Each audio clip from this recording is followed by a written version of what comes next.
다윗이 자신의 왕권을 이어받을 사랑하는 아들 솔로몬에게 자신의 평생의 삶에 하나님께서 남겨주신 신앙의 유산, 그 왕의 법도를 유언으로 남깁니다. 하나님의 사랑받는 자 여디디아라는 별칭을 가진 이 솔로몬이 하나님의 그 사랑을 덧입어서 변함없이 하나님의 통치하시는 왕권, 하나님의 나라를 세워가기 위해서 다윗은 솔로몬에게 너는 힘써 대장부가 되라. 환경과 상황에 좌우되지 말고 사람을 두려워하지 말고 그 마음을 견고하게 지켜서 대장부가 되라. 담대하라 이야기합니다. 그리고 그 담대한 마음을 지켜서 좌로나 우로나 치우치지 않고 여호와의 율법의 말씀, 그 명령을 지켜 행하라 명하고 있습니다. 시냇가에 심겨진 나무처럼 말씀 안에 깊이 뿌리를 내리고 아름다운 열매를 맺어가는 그런 하나님의 사람이 되도록 촉구하고 있습니다. 그리고 그런 아들 솔로몬을 통해서 하나님의 왕권이 그 모든 온 이스라엘에 미칠 때 하나님의 공의와 사랑의 질서가 나타나는 그런 하나님 나라를 이루어가라. 구체적인 그 시행 방법들을 이야기하고 있습니다. 아버지 다윗의 유언을 따라서 그 왕의 법도를 지켜 행하는 솔로몬의 나라, 그의 나라가 견고하여지니라. 그 왕위가 견고하게 세워져 갑니다. 여러분, 그런데 솔로몬이라고 하는 인물은, 우리가 함께 살펴보는 이 솔로몬이라고 하는 인물은 굉장히 입체적인 인물입니다. 한 사람의 생애를 우리가 어떤 특정한 한 부분을 통해서 다 재단할 수 없습니다. 솔로몬도 마찬가지입니다. 솔로몬의 생애 가운데 하나님께서 주신 그 화려한 왕권의 그 명성이 있었고 또 그가 흥왕했던 때가 있습니다. 그런데 솔로몬의 인생의 노년은 굉장히 영적으로 쇠락한, 하나님으로부터 멀어진 솔로몬의 마지막 노년의 모습도 볼 수 있습니다. 그런 솔로몬의 생애가 지금 이 왕권을 통치해가는 이 솔로몬의 왕위의 초반부에 그 인생의 흥망성쇠의 그 조짐들이 이 인생 초반부에도 나타나고 있습니다. 여러분, 솔로몬이 이 열왕기상 1장부터 10장까지에 보면 솔로몬의 왕국이 더욱 견고하여지고 하나님의 왕권이, 그 영광이 나타나는 모습이 두드러지게 드러나는데, 그런데 11장 이후부터 솔로몬의 나라가 점점 더 쇠락해져가는 그런 모습을 볼 수가 있습니다. 오늘 본문에 보시면 솔로몬이 여호와를 사랑했는데, 힘써 여호와를 사랑했던 솔로몬이 그 마음속에 여호와 하나님만을 사랑했던 마음만 있는 것이 아니라 그 마음속에 작은 마음의 결렬된 틈으로 세상의 가치를 쫓고 세상의 욕망을 구했던 마음도 동시에 솔로몬에게 함께 자리 잡고 있었던 것을 우리는 살펴볼 수 있습니다. 열왕기상 3장 1절 말씀입니다. 솔로몬이 애굽의 왕 바로와 더불어 혼인 관계를 맺어 그의 딸을 맞이하고 다윗성에 데려다가 두고 자기의 왕궁과 여호와의 성전과 예루살렘 주위에 성의 공사가 끝나기를 기다리니라. 솔로몬이 지금 왕권이 견고하게 세워져 가고 있는 그 형국에서 어떤 일을 벌이고 있냐면, 애굽의 이집트의 파라오의 바로의 딸과 정략 결혼을 합니다. 여러분, 내부적으로는 솔로몬이 자신의 정적들을 이제 다 처단하고 견고하게 왕권을 다져가고 있는 때입니다. 그리고 솔로몬의 왕국이 견고하게 서가는 이때에 자신의 그 국권을 더욱 강력하게 강화하기 위해서였는지 모르겠지만 정치적인 셈을 가지고 지금 바로의 딸과 결혼을 하는 것입니다. 여러분, 이것이 솔로몬에게 있어서 이후에 어떤 심각한 치명적인 결함이 되냐면, 열왕기상 11장에 보면 솔로몬 왕이 바로의 딸 외에 이방의 많은 여인을 사랑하였으니, 이것이 솔로몬의 마음이 그 작은 틈을 통해서 이후에 점점 그 하나님을 향한 마음이 떠나서 이방의 여인들을 사랑하고 우상 숭배하는 근거가 되는 그 작은 결렬된 마음이 솔로몬에게 있었습니다. 복선처럼 지금 깔려 있는 것입니다. 그러나 솔로몬의 초기 처음 하나님을 쫓았던 그의 마음은 하나님을 사랑했던 마음입니다. 하나님을 향해서 중심을 다해서 사랑했던 그 솔로몬의 마음을 오늘 본문 3절 4절에 볼 수 있는데, 솔로몬이 여호와를 사랑하고 그의 아버지 다윗의 법도를 행하였으나 산당에서 제사하며 분향하더라. 이에 왕이 제사하러 기브온으로 가니 거기는 산당이 큼이라. 솔로몬이 그 제단에 1000번제를 드렸더니. 여러분, 성경에 지금 솔로몬이 여호와 하나님에 대하여 어떤 마음을 가졌다고 묘사하고 있습니까? 여호와 하나님을 솔로몬이 사랑했다고 표현하고 있습니다. 여러분, 성경 속에 여호와 하나님을 사랑했다라고 하는 표현이 자주 등장하는 것이 아닙니다. 그런데 여호와를 사랑했던 이 솔로몬의 중심이 아버지 다윗의 법도를 따르는 그 의의 길로, 율법을 쫓아서 그 율법을 지켜 행하는 길로 행하였지만, 그런 솔로몬이라 할지라도 그가 산당에서 제사하며 분향했다. 물론 솔로몬이 지금 통치하고 있는 지금 이 시점에는 자신의 왕국도 아직 왕궁이 다 건설되지 않았고 또 여호와의 성전도 아직 준비되지 않은 때입니다. 그러나 여호와께 드리는 제사는 여호와 하나님께서 그 이름을 두시려고 택하신 곳에서 제사를 드려야 됩니다. 여러분, 이 산당에서 제사했다라고 하는 이 문구, 이 지금 구절이 이스라엘의 모든 역사 속에서 하나님 앞에 회개하고 돌이켜서 주께로 나아갔지만 끊어내지 못했던 그 우상 숭배의 또 다른 빌미를 제공할 수 있는 그 작은 실마리, 그것이 산당은 끊어내지 못했다, 산당에서 제사했다. 여기에 이스라엘의 이후의 모든 역사 속에 다윗의 길로 행하느냐, 아니면 다윗의 길이 아닌 르호보암의 길로 행하느냐, 여로보암의 길로 행하느냐, 그 하나님의 사람인 다윗의 길이 아닌 악인의 길로 행한다고 할 때 산당에서 제사했다, 이것을 끊어내지 못했다라고 하는 것이 거듭해서 계속해서 나오고 있는 이스라엘의 반복되는 실패의 역사입니다. 여러분, 그러면 왜 이 산당의 제사가 위험한 것인가? 여러분, 산당의 제사는 자신들이 원하는 그런 제사의 장소에, 원하는 시간에 푸른 나무 아래에서 그 높은 산에서 산당의 제사를 드립니다. 여호와 하나님께서 이름을 두시려고 택하신 정한 장소가 아닙니다. 이 제사의 마음 중심 자체가, 산당의 제사는 자기에게 포커스가 맞춰져 있는 것입니다. 내가 원하는 제사를 드리는 것입니다.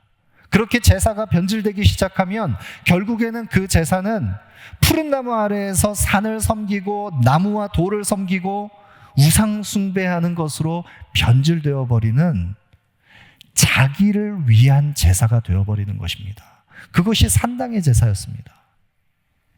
그런데 지금 솔로몬이 기브온 산당에서 제사를 드리는데, 이 기브온 산당이 굉장히 큰 산당이기 때문에 하나님 앞에 제사를 드릴 때 많은 제물을 바칠 수 있는 그런 웅장한 화려한 산당이었기 때문에 여기에서 제사를 드렸는데, 그런데 이때 솔로몬이 여호와를 사랑함으로 하나님 앞에 1000번제를 드렸다, 성경이 말씀하고 있습니다. 여러분, 비록 산당의 제사였지만 솔로몬이 드린, 하나님께 드린 제사, 이 제사를 하나님께서 받으셨습니다. 여러분, 이것은 예배에 대한 굉장히 중요한 우리에게 시사점을 가져다 줍니다. 여러분, 우리가 예배로 나아갑니다. 비록 우리의 예배가 산당의 제사와 같이 율법이 정한 기준에서 벗어나서 우리의 이기적인 욕망이 그 속에 투영되고 또 어그러진 그런 예배의 형태가 우리 속에 있다 할지라도, 우리의 행한 바, 우리의 모습으로는 어떤 하나님 앞에 흠양하실 만한, 받으실 만한 자격과 조건이 되지 않는다 할지라도, 하나님을 사랑하는 중심으로 나오는 그 예배 속에 율법의 기준을 넘어서는 은혜가 예배 가운데 임합니다. 솔로몬의 제사 가운데 율법이 정한 기준을 충족시키는 못하는 율법을 넘어서는 하나님의 은혜가 이 솔로몬의 예배 가운데 임하기 시작합니다. 하나님의 은혜가 이 솔로몬의 예배 가운데 임하기 시작했을 때 여호와 하나님을 사랑하는 그 중심이 하나님의 마음에 있다였습니다. 여러분, 우리의 예배가 율법의 그 기준을 넘어서는 은혜 위에 은혜가 임하는 그런 예배, 우리의 예배 가운데 회복되기를 원합니다. 여호와 하나님을 사랑하는 그 중심이 하나님의 덧입혀 주시는 은혜로 우리 모두에게 부어지기를 원합니다. 하나님께 이 기브온 산당의 제사를 드리는데 솔로몬이 1,000번제를 드립니다. 여러분이 이 1,000번제를 이제는 많은 분들이 오해하지는 않으시는데, 이 1,000번제, 솔로몬의 1,000번제 제사를 이전에는 많은 분들이 1,000번의 예배를 기브온 산당에서 드린 것으로 오해를 해서 이것을 잘못 적용해서, 여러분도 주변에 그런 분들을 혹시 보신 적 있으실 텐데, 물론 기도의 열심을 가지고 하나님 앞에 기간을 정해서 하나님 앞에 중심을 들여서 나오는 것은 너무나 바람직하고 마땅한 것입니다. 그런데 이 1,000번제를 마치 1,000번의 횟수를 예배를 다 채우면 마치 내 바람과 소원을 솔로몬에게 나타나셔서 들어주신 것처럼 다 들어주실 것 같이 1,000번제 새벽기도, 1,000번제 예배, 이렇게 이전에 이것을 잘못 적용하는 경우가 있었습니다. 물론 하나님 앞에 열심을 다해서 하나님 앞에 갈급한 마음으로 정말 뜻을 정해서 나아가는 것은 너무나 아름다운 모습입니다. 그러나 지금 여기서 이야기하는 1,000번제는 그 1,000번제의 횟수를 이야기하는 것이 아닙니다. 솔로몬이 드리고 있는 지금 이 1,000번제의 제사는 제물의 수가, 제물의 양이 1,000마리의 희생 제물을 하나님 앞에 드렸다는 것을 의미합니다. 여러분, 1,000마리의 희생 제사를 하나님 앞에 올려드리는 이 솔로몬의 중심 가운데 여호와 하나님을 사랑하는 그 중심으로 어떤 희생과 값을 치르더라도 하나님 앞에 전심을 다해서 가장 좋은 예배를 드리려고 하는 솔로몬의 이 중심이 1,000번제 속에 나타나는 것입니다. 하나님 앞에 모든 것을 쏟아부어서라도 자신을 온전히 드려서 하나님 앞에 모든 것을 드리는 그 중심의 예배, 여호와를 사랑했던 솔로몬의 마음이 이 1,000번제 속에 담겨져 있습니다. 여러분, 우리의 예배도 이 1,000번제의 제물과 같이 자신을 희생함으로 드리는, 값을 치르는 그런 예배가 우리 모두에게 회복되기를 원합니다. 예배에 있어서 중요한 요소가 바로 이것입니다.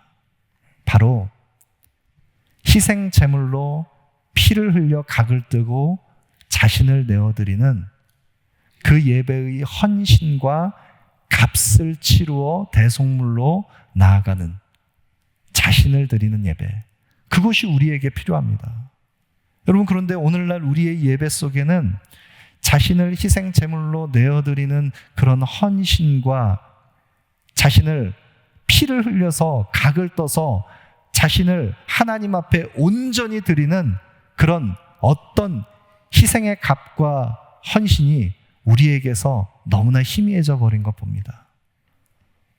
물론 그것이 우리에게 하나님 앞에 나오는 어떤 값진 이 1,000마리의 제물과 같은 값을 치르는 희생, 그것만을 의미하는 것이 아닙니다. 우리가 가지고 나오는 그 어떤 것으로 하나님을 기쁘시게 할 수 없습니다. 오늘날 우리의 예배는 우리가 더 이상 여호와께 천천의 순양이나 만만의 강물 같은 기름을 하나님 앞에 쏟아붓는다 해도 그것을 하나님 기뻐하시지 않습니다. 오히려 여호와께서 기뻐하시는 그 아름다운 예배, 그것은 천천의 순양과 만만의 강물보다 더욱 값지고 보배로운 예수 그리스도의 그 몸을 찢으시고 그 피 흘리신 자신을 내어주신 어떤 가치로도 대체할 수 없는 흠없는 하나님의 어린 양 예수 그리스도께서 우리를 대신하여 대속물로 자신을 내어주심으로 우리는 그리스도의 이름을 힘입어 주님 앞에 나아갑니다. 가장 완전한 예배, 가장 아름다운 예배, 여호와 하나님을 사랑하는 예배가 그리스도를 통하여서 완성되었습니다. 우리는 그 그리스도의 이름을 힘입어서 은혜의 보좌 앞에 이제 믿음의 담력을 가지고 나아갈 수 있게 되었습니다.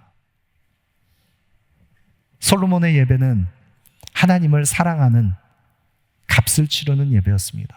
1000번째의 예배였습니다. 그렇게 1000번째의 제물을 하나님 앞에 드렸을 때 솔로몬의 예배를 흠양하신 하나님께서 어느 날 꿈에 솔로몬에게 나타나셨습니다. 솔로몬에게 임하셔서 솔로몬에게 말씀하시는 대목이 5절에 나오는데, 기브온에서 밤에 여호와께서 솔로몬의 꿈에 나타나시니라. 하나님이 이르시되 내가 내게 무엇을 줄고 너는 구하라. 여러분, 이 솔로몬에게 임하신 하나님의 임재가 우리에게도 나타났으면 좋겠죠? 우리의 기도 속에도, 우리의 꿈에도 솔로몬에게 나타나신 하나님께서 내가 내게 무엇을 줄고, 이런 하나님의 질문 우리도 받았으면 좋겠죠? 다 그런 생각들을 한 번쯤 해보셨을 겁니다. 여러분, 그런데 솔로몬에게 임한 하나님의 이 임재가 내가 내게 무엇을 줄고 묻고 있는 이 솔로몬에게 말씀하시는 하나님의 이 지금 바램을 구하는, 바램을 묻고 있는 이 대목은 마치 지니의 마술램프처럼 솔로몬에게 내 소원을 말해봐라, 소원 성취를 해주겠다, 그런 의미가 아닙니다. 여러분, 솔로몬에게 묻고 있는 여호와의 이 질문은 영적으로는 하나님께서 지금 솔로몬을 달아보시는 것입니다. 하나님의 사람 솔로몬의 마음 중심에 무엇이 담겨 있는지를 지금 묻고 있는 것입니다. 하나님의 시험, 테스트인 것입니다. 여러분, 내가 욕망하는 것, 내가 바라고 소망하는 것, 그것이 바로 나입니다. 켈빈 신학교에서 종교와 철학을 가르치는 제임스 스미스 목사님의 하나님 나라를 욕망하라라고 하는 책에 보면 우리가 욕망하고 추구하는 대상, 그것이 바로 우리가 사랑하는 대상이고, 인간은 무엇을 사랑하는가에 의해서 그 정체성이 결정된다는 것을 강조합니다. 그렇습니다. 여러분, 우리가 갈망하는 것이 바로 내가 사랑하는 것입니다. 내가 사랑하는 것이 내가 예배하는 것입니다. 내가 예배하는 것, 그것이 바로 나를 보여주는 것입니다. 솔로몬에게 지금 묻고 있는 것입니다. 너의 마음 중심 가운데 가장 사랑하는 것이 무엇이냐? 내가 내게 무엇을 줄고 묻고 있는 것입니다. 사탄이 공생의 생애를 시작한 예수님을 시험합니다. 40일을 금식하신 예수님께, 심히 줄이신 그 예수님께 와서 이 돌들로 명해서 떡덩이가 되게 하라 예수님을 유혹합니다. 그때 예수님께서 사람이 떡으로만 살 것이 아니요 하나님의 입으로 나오는 모든 말씀으로 살 것이라 사탄을 물리칩니다. 또다시 사탄이 예수님을 시험합니다. 성전 꼭대기에 세우고 뛰어내리라. 만일 내가 하나님의 아들이거든 천사가 너를 받들어서 돌에 부딪히지 않도록 너를 붙잡을 것이다. 예수님 말씀하십니다. 주 너의 하나님을 시험치 말라. 사탄이 또 유혹합니다. 천하 만국을 보여주면서 내가 내게 엎드려 경배하면 이 모든 것을 내게 주리라. 사탄아 물러가라. 주 너의 하나님께 경배하고 다만 그를 섬기라. 말씀으로 주께서 사탄의 모든 시험을 물리쳤을 때 천사가 예수님을 수종듭니다. 여러분, 이 예수님의 시험 받으심은 우리가 쉽게 빠질 수 있는 육신의 정욕과 안목의 정욕과 이생의 자랑이 얼마나 쉽게 우리의 마음을 빼앗을 수 있는지를 잘 보여줍니다. 우리 인생들은 이 세상의 반짝거리는 가치들을 쫓아서 우리가 쉽게 탐닉하고 추구하는 육신의 정욕, 안목의 정욕, 이생의 자랑을 추구하면서 마치 우리는 영혼으로 지음받은 하나님의 사람들인데, 존귀한 하나님의 형상을 입은 하나님의 사람들인데, 하나님의 언약 백성들이 마치 사람이 떡으로만 살아가는 존재인 것처럼 유격적인 존재로 전락해서 세상의 가치를 쫓도록 만드는 것. 세상의 시험입니다. 여러분, 우리가 갈망하는 것은 무엇입니까? 내가 그토록 사랑하는 것은 무엇입니까?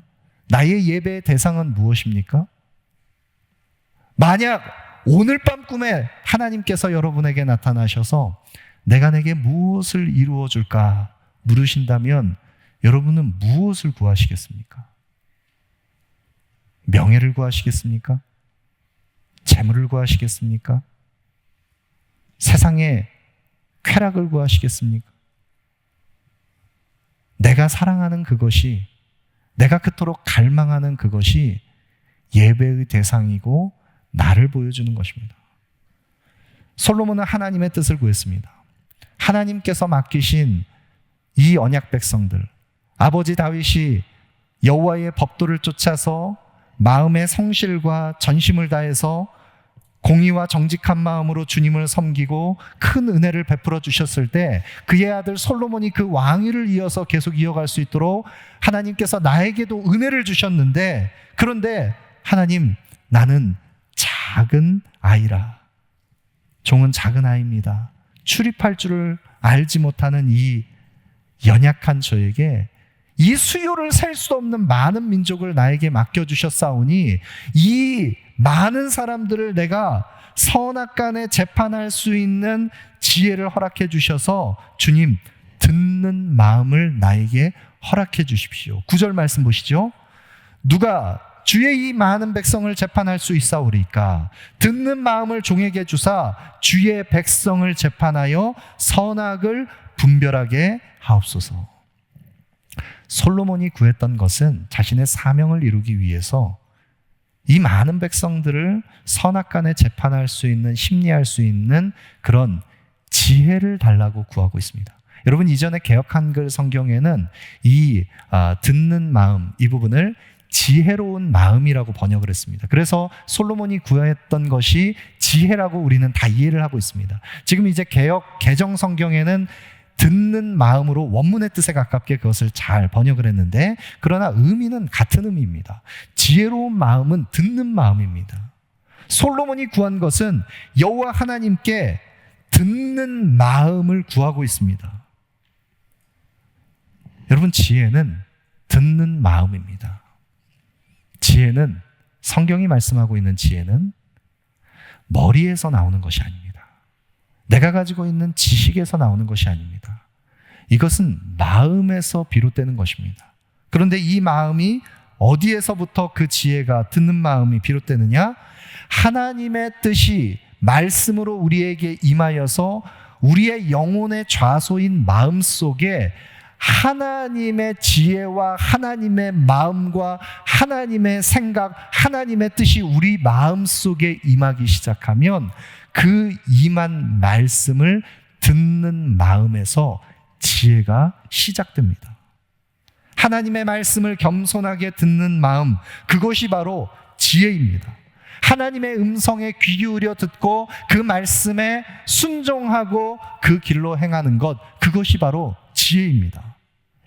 여러분, 그래서 성경은 지혜를 소유한 하나님의 사람들을 시편 119편 98절부터 100절까지에 보시면 주의 계명들이 항상 나와 함께하므로 그것들이 나를 원수보다 지혜롭게 하나이다. 내가 주의 증거들을 늘 읊조림으로 나의 명철함이 나의 모든 스승보다 나으며 주의 법도들을 지킴으로 나의 명철함이 노인보다 나으니이다.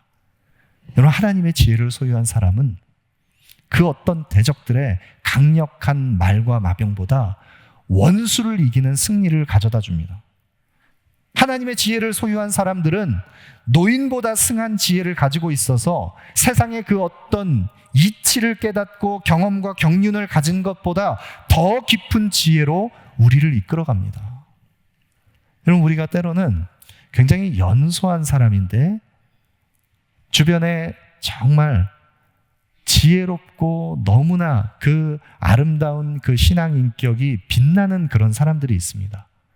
여러분, 그런 사람들을 한결같이 우리가 주목해서 보면 공통점은 하나님을 깊이 사랑하고 주를 사랑함으로 말씀을 사랑하며 말씀에 귀 기울이는 말씀을 청종하는 사람들인 것을 알 수가 있습니다.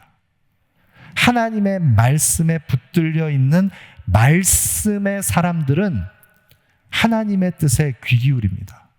그리고 사람들의 생각을 살핍니다. 그리고 겸손하게 경청합니다. 자신의 뜻을 관철시키려고 자기를 주장하는 것이 아니라 하나님께서 나를 주장하시도록 자신을 내어주고 이웃에게 귀 기울여 영혼을 존중하는 사람들, 그런 사람들이 하나님과 사람 앞에 존귀하게 여김을 받는 사람들입니다. 여러분, 지혜가 여기에 있습니다. 여러분, 우리가 거룩한 하나님의 성도로 진리와 함께 기뻐하며 진리 안에 거하는 하나님의 사람으로 부름을 받았습니다. 여러분, 우리가 어떻게 진리 안에 거할 수 있습니까? 진리에 잇닿는 지혜는 진리의 본체 되시는 예수 그리스도의 말씀을 듣는 것에서, 이 듣는 마음에서 우리는 진리와 연결될 수 있습니다. 잠언 9장 10절 말씀에 여호와를 경외하는 것이 지혜의 근본이요 거룩하신 자를 아는 것이 명철이니라. 지혜의 근본 되시는 여호와 하나님을 우리가 경외하고 그 지혜의 본체이신 예수 그리스도와 함께 그 거룩하신 자를 아는 자가 그 말씀 안에 거할 때 우리에게 참된 지혜가 주어집니다. 진리에 잇닿는 참된 지혜를 우리가 이 듣는 마음을 통해서 소유할 수 있습니다. 여러분, 우리가 살아가면서 얼마나 많은 인생의 문제들을 가지고 있습니까? 여러분, 각자가 가지고 계신 인생의 그 문제들을 내가 씨름해서 내 안에서 나오는 머리 지식으로는 절대 해결이 안 됩니다. 아무리 밤을 새워도 골똘히 그것을 매달려도 여러분, 내가 머리로 해결하려고 하는 것 절대 풀리지 않습니다. 지혜는 듣는 마음에서 비롯됩니다. 여호와 하나님의 말씀을 듣는 그 참된 지혜, 진리에 잇닿는 지혜, 그 지혜를 우리 모두가 회복하기를 원합니다. 그리하여서 우리 모두의 삶 가운데 진리와 함께 동행하며 진리와 함께 기뻐하고 하나님의 뜻을 이루어가는 복된 삶으로 우리 모두의 삶이 회복되기를 소망합니다.